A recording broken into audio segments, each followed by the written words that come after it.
দাদা স্টেশন যাবে? স্টেশন যাবো তো, ওঠো ওঠো ওঠো। আচ্ছা আচ্ছা আচ্ছা আচ্ছা আচ্ছা।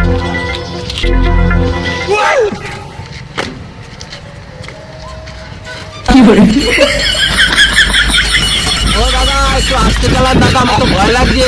আরে স্টেশন চলে এসছি আর একটুখানি। আর একটু আস্তে চালান। চলে এসছি, নামেন। আচ্ছা আচ্ছা। আরে দাদা কত দেবো? 20 টাকা দাও, 20 টাকা। ও আচ্ছা আচ্ছা, এই না আমার এক হাতে 100 টাকা আর এক হাতে 20 টাকা আছে, তুমি 20 টাকাটা নাও। নাও 20 থাক, টাকা নাও। তুমি এক কাজ করো, ওই 100 টাকাটাই রাখো, আমাকে ভাঙিয়ে দাও, আমার খুচরো দরকার, 20 টাকাটা কই গো, ব্যালেন্সটা দাও, 80 টাকা দাও, ব্যালেন্সটা দাও।